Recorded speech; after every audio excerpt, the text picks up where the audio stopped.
Welcome to New York Institute of Technology's podcast, The Scope.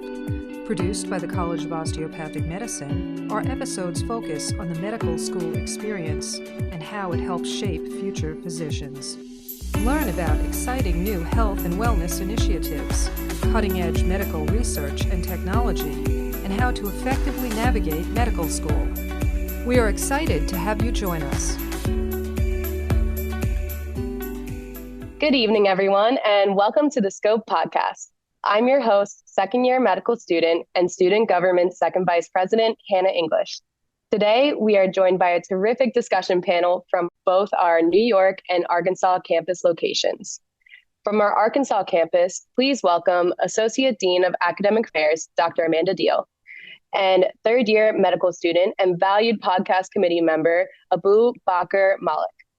From our New York campus, Assistant Dean of Clinical Affairs, Dr. Nelson Ng, and fourth-year medical student, past SGA president and Student DO of the Year for NYITCOM, Kimberly Fisiglione. Thank you all for joining us today. So to start us off, could the students on the panel please tell us what were your expectations going into third year, and how were those expectations met, and how did your experiences differ from your expectations? That's a really good question. I was really surprised at the start of my clinical rotations. I feel like you have no idea what to expect. I knew that I was expecting to learn a lot and to be challenged. And I was really interested to see how all of the stuff I learned in my preclinical years was going to actually translate into the clinical setting and how I was going to use that nitty-gritty knowledge that I had to learn, especially coming off studying for my board exams. So I was really looking forward to starting rotations, but I was really nervous. So I would say my expectations were to learn a lot and to be tired and to be excited and get to see a lot of cool things. And my expectations were met and just truly exceeded. I just wanted to say that the first 2 years of medical school are sort of like learning a foreign language. So like you're learning French. And then when you enter third year, you get to go to France. And when you get to go to France, there's so much more than what you just learned in the language. So the thing is you may know conjugation and the verbs, but you don't know how to get to the hotel. You don't know how to work with the team members yet. And this is all what you're trying to learn when you transition over from a second year to a third year. And there's just so much more than just knowing the language. So you guys are eminently prepared when you first start because you've got all that basic science knowledge and it's down. But then when you hit the wards, there's all these new people you're meeting, right? And you're learning how to be a member of their team, and you're learning, what the nurse's job is and what the patient navigator's job is. So there's just so much more than just knowing the basic science and when you get onto the clinical wards. That's a great way to put it, Dr. Ng. I am really excited to actually start using the language. And Kim, you got me excited as well. Abu, do you want to tell us how your experiences were in Arkansas? Yes, definitely. So the way I viewed third year going into it was kind of like an oasis. Like you spend the first 2 years in the desert, you're learning all this stuff that you've never heard about, all these biochemical processes, all these diseases that you've never seen in real life. And then in my head, I was like, okay, third year is going to be like this oasis. It's going to be like heaven on earth. I'm not going to be studying as much. I'm just going to be applying everything that I've learned. But then actually entering third year, I realized that not everything that glitters is gold. You get worked a lot as a student. You apply a lot of what you've learned. Some of it can be grueling, but a lot of it can be extremely gratifying as well. My expectations were definitely met, if not exceeded. I've got to do a lot of things I didn't expect to be doing. It feels nice, you're making a difference in like the people's lives, your patients' lives, even like your preceptors' life, the lives of like people around you in your community and stuff like that. Awesome. Thank you, Abu. That's great to hear about your experiences as well. One thing that I would love to know, and I'm sure you guys will be able to help with this question, is what if you're unsure about a specific procedure or requirements within your new clerkship environment, and who would be the best person to ask? I can talk a little bit about this. So there's been so many times where you kind of get put on the spot. So imagine like a patient comes in with hypertension and the doctor asks you like, why does such a young person have something that is usually found in like an older population? And one thing that I've noticed is that as a medical student, you kind of have a safety net. You can say whatever you think is the best answer. However, even if you get it right or wrong, they always expect you to not know as much as them. So you always have that safety net to fall back on as a medical student. You always have to remember that you are the student, but you are also a contributing member of the team. As a contributing member, if I have a student with me and I ask them to do a procedure and they are not comfortable with it, I want them to let me know. We'll walk through it. There's a old adage in medical education, see one, do one, teach one. It doesn't always work that quickly. So I'd really rather for the student to know why the procedure is being done and maybe some of the potential complications of the procedure before just rotely doing a procedure. Medical students are very bright people and you pick up skills very quickly, but the understanding of why you're doing it, when you're doing it, and what could go wrong and what to do, that's something else. Your preceptor is there, nurses are there, technicians are there, other medical students are there, residents are there. You have a lot of people to lean on. Saying that you don't know that procedure yet, but you would love to learn, that is a great place to start. I think the key is you can't be afraid to ask for feedback. And it's all about what we call deliberate practice. Malcolm Gladwell says you need 10,000 hours to become an expert, right? You're starting that journey now. So you're starting to get those hours. And it's not enough to just get feedback. You need to act on the feedback. It's a loop. I am an introvert. And I think a lot of the medical students are introverts. And since we've been in this COVID pandemic, we've been sort of like working in our silos. And when you get into the clinical rotations, you finally have to learn to talk again, right? And you're starting to meet everybody on service.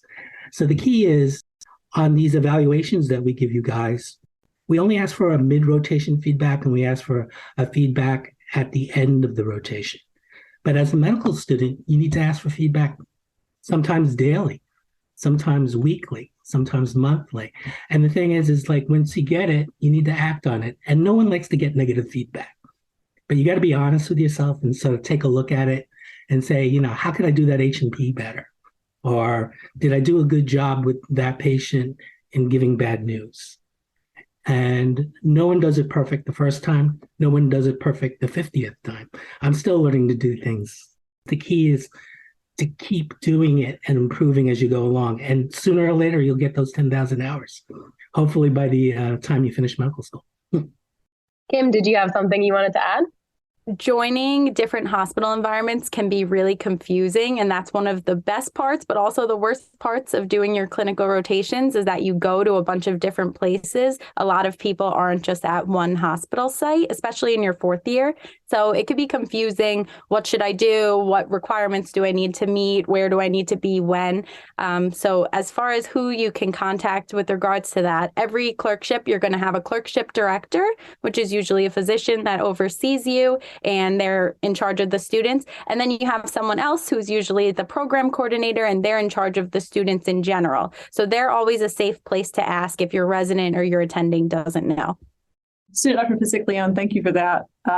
In Arkansas, it's just a little bit different, mainly because the status of our graduate medical education within our state is a very rural state. I love the contrast between our campuses. I think it positively influences both to see the different kind of dynamics within different settings in the United States where healthcare is delivered. Our students, really their first point of contact are employees called regional clinical site managers, and they really kind of manage our students within their rotations. And then we have our clinical education department. The hospitals that our students work in are really excited to have students, and they love to work with them, and they will typically have some points of contact within the hospital. but they don't all have GME programs. Not yet, anyway. We're working on that. Well, thank you to you both for informing us about the medical education departments at the different sites. That's really valuable information. I wanted to circle back to how we were talking about the feedback. Kim and Abu, do you have any specific examples on when you had to ask for feedback and how, as a student, you can go about talking with your attendings if you would like to ask for it? Yeah, thank you for that question. Feedback is so important on rotations because without it, you really don't have the best idea of how you're doing. You do need to know, that's very important as a physician, how you come off to other people and what you could work on because nobody's perfect. So it's really important to ask for feedback. And also in this process, you're learning how to give feedback to someone because sometimes you're going to ask for feedback and you really don't like the way that it's given to you. And then I will never give someone feedback in that way. So it's a really cool learning experience because you're going to be a resident in a few short years and you're going to be the one providing the feedback to the medical students. So it's an important skill to learn while you're a medical student for sure. So as far as when I ask for feedback, it depends on how the day goes. If I worked with that resident really closely at the end of the day before I'm leaving, I'll say, hey, anything you think I can work on, anything that I could do better? Can we talk about what went well today? What could have went better? You always want to know what you're doing well in addition to what you could improve on, because there are going to be things that you're so great at and you want to know those things because it's going to help get you through the hard days. But then there are always things that you could work on. So feel free to ask for both. And as a rule of thumb, I always make sure I ask midway through when I'm working with the resident or the attending, and then at the end of my time with them. So that's one of the first things I do whenever I arrive at a hospital site. In my first few days, I get a feel for how the schedule works between the residents and the attendings. And then I know kind of how long I'm going to be working with each of them so that I could plan when I'm going to ask for feedback. And asking for feedback can be a little scary. So that helps prepare me in advance. Like, okay, I'm working with this resident through Friday. So Friday, I have to ask them for feedback. So I need to prepare myself for that. There's another key point. You don't need to just ask the attending or the resident. Believe it or not, nursing, even the cleaning people can tell you something about yourself. The thing is, you may think you're the cat's meow and the attending may think so also, but nursing would say, you'd be so much better if you did A, B, and C. And you didn't even know you could do A, B, and C because that would help them with their job. And this is all about a team sport, medicine is. And you guys are starting off as third-year medical students, but one day you're going to be leading this team. The other thing about feedback, there's two big broad categories, what we call formative feedback and summative feedback. So summative feedback you get at mid-rotation and at the end. It's sort of a checklist. Did you do A, B, C, D on the rotation? Well, what you guys want to ask for is what we call formative feedback. How did I do that day? What could I do better? As an attending, the first thing I've learned is I always give positive feedback first because people tend to shut off when they have negative feedback. So I always give the positives first, and then I follow up with the negative feedback. But once again, shouldn't be afraid to get negative feedback because everyone's starting out, everyone's learning. Thank you, everyone, for your awesome advice on giving feedback, because I definitely know I'll be using that next year. One other main question that I think a lot of second-year students would love to know is how do you guys find time to study while you're working these sort of real-life jobs in the healthcare world? I can talk about this for a little bit. Okay, one thing is like a very small pet peeve that I have is when someone calls your clinical rotations work. I think that you're a student first and foremost. And as a student, you should find time to study and people should be understanding of the fact that you need to study. One thing that I've learned that really helps a lot when you're out on your rotations to kind of just have like maybe flashcards or something to take notes on while you're at your rotation, not to just save everything until the very end of the day, because usually you can be pretty tired out after working like an 8 or 12-hour shift. But sprinkling some studying here and there and keeping your mind active can help you retain information a lot more than just coming back home and you're brain dead and you're just kind of forcing or cramming information into your head. I think that's a really great way to put it, Abu, because when I think of third year, I kind of see it as I'm going off to a job, but that's so true. We're still students. We're still there to learn. So thank you for saying that. I agree completely with Abu. It's really challenging to manage your time when you're on rotations, and different rotations are going to have different requirements of you depending on which specialty you're on, where you're located, if you're inpatient, if you're outpatient. So third and fourth year is all about adjusting when you're on your clinical rotations and using your time as wisely as you can. So that could be however that looks for you, however you like to study. So if, like Abu said, you're a flashcard person, or if you like to do practice questions and you don't need a silent environment to do that, or if you like to read or watch videos, whatever you can do to utilize your time the best that you can while you're in the hospital, and especially if you have a long commute. I used to listen to videos on my hour-and-a-half commute each way from the hospital for my OBGYN rotation. It was a very interesting time, but I got through it. Definitely utilizing your time and whatever time you have that you could get that studying done, because at the end of the day, you just need to learn when you're on your rotations. And if you feel like you don't know something, you can learn it. Everyone has room to grow. Use your time wisely, however you could do it. So do your practice questions, get everything done. That's another part of when you get to a site and you're figuring out your rotation schedule. You need to plan in the study time and you need to plan in taking time for yourself. So that all goes into time management, and you'll have some experience with that, having taken your COMLEX Level 1 exam the summer prior to starting clinical rotations.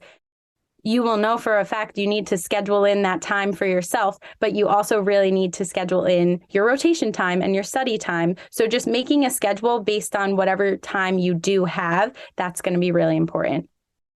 I did want to add on another thing. Your preceptor can actually help you study as well. There were a couple of times where I was going on my internal medicine rotation to different nursing homes, and some of them were about like half an hour away. And we would sit down and I would open up UWorld on my phone and we would walk through the questions together. And I realized that doing that when time came to take my shelf exam or when I was studying at home, a lot of those concepts that we discussed just as a regular conversation really stuck. And on top of that, to build on what I was saying with studying while on rotations, you can also make sure that you're paying attention to the different presentations that people have when you come in.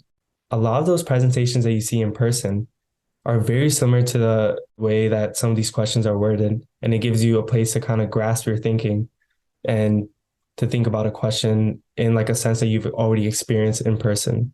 And that's really helped like anchor a lot of my education as well. Those are really great points, guys. I'm going to ask Dr. Eng and Dr. Deal, could you give us a short summary on what students can expect for COMAT exams? Well, the COMAT exam is a national exam put out by the NBOME. There are blueprints that the student should review before each rotation that sort of gives you a summary. It's on the core rotations, and they're internal. They're for your growth. They're not shared with the outside world.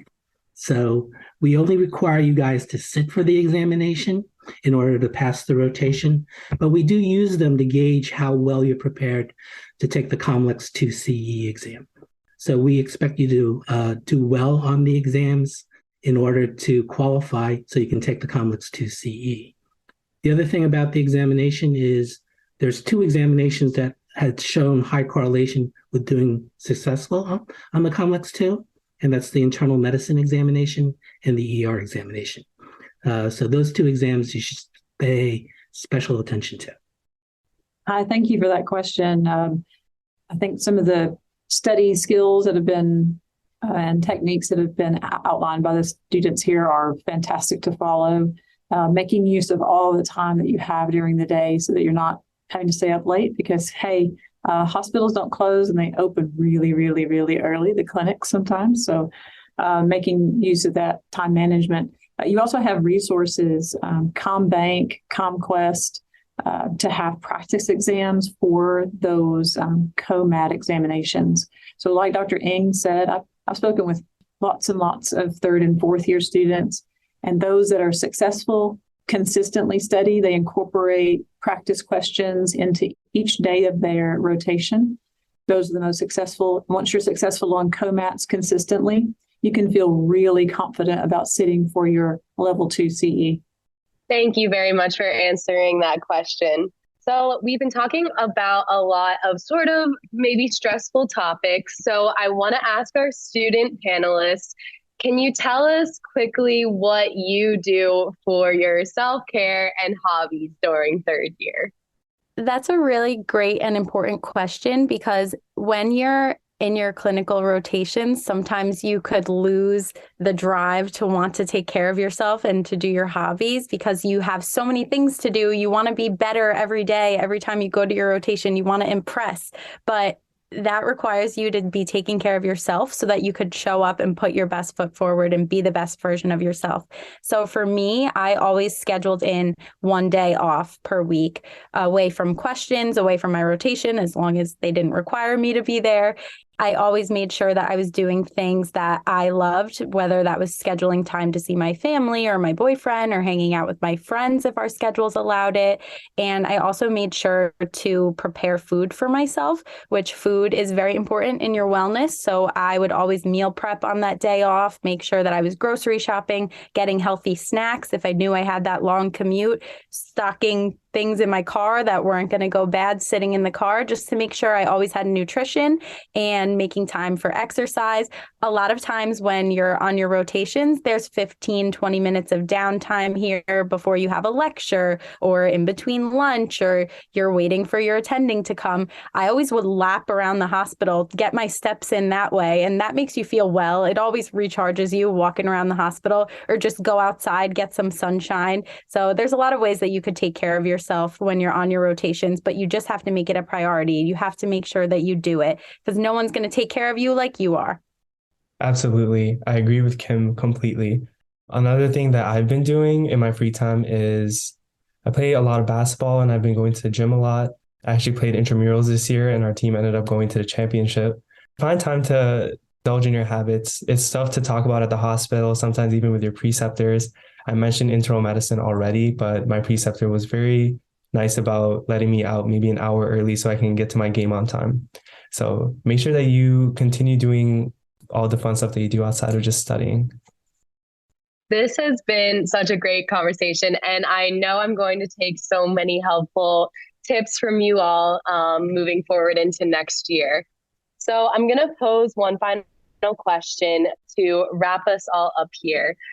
What is something that you can give the rising second years, either advice, an inspirational story, or best practices as we move on into our roles in the hospital? Thank you for that. I tell students, advise them to enter into every rotation with earnest and wanting to learn. So it might not be something that you think that you're interested in, but it may end up being the love of your life. Go into it like you're going to learn everything and get everything that you can out of that rotation. And keeping that positive attitude will help with your learning and help with your engagement with everybody in that rotation. I completely agree with Dr. Deal. My most important piece of advice that I give to everyone who's starting clinical rotations is seize the day when you walk into that rotation. You are there to learn. If this isn't going to be your chosen specialty, this might be the only time that you're exposed to that specialty. So just learn as much as you can, get as much experience, talk to as many patients as you can, spend as much time with them as you can, learn as much as you can. Just put your best foot forward every day that you go into your rotations and learn as much as you can, because this is really the time for you to learn. You're just a student, and that's a privilege when you're on your rotations. So enjoy it and learn. I would like to say that when you move in from the first 2 years to the next 2 years, you're no longer the focus of attention. The patient becomes the focus of attention. So that's a key difference when you move into the clinical years. The other thing is we're all type A personalities, and you don't need to be perceived as the smartest person in the room when you're on clinical rotation. As a third-year student, you should be the most helpful one. And that's my biggest piece of advice to everybody. One piece of advice that I would give to the rising second years would be to start developing your good habits now. So beginning this year, I actually ditched my backpack and I brought a briefcase to just continue like the professionalism going to like my future career. And then also doing things like being thorough with your physical exams. You want to make sure that becomes like a second nature for you, right? So you want to be extremely thorough from the beginning. And I wanted to end with this. Third year is a really fun time. You get to apply everything that you've learned in your first 2 years in a way more practical setting. You also get a cool white coat with your name on it. Go in with your head held up high, and good luck, everyone. Well, thank you, everyone. Again, I really appreciate all of those helpful tips and advice as second years go into our clinical rotations. I really appreciate being able to host this podcast because I've learned so much just sitting here and listening to everyone. So I would like to thank all of our special guests for joining us today and sharing their valuable insights, suggestions, and experiences. It is our hope that this conversation can be a useful tool for medical students as they prepare for their clerkships during medical school. Thank you to our listeners for joining us today, and take care, everybody.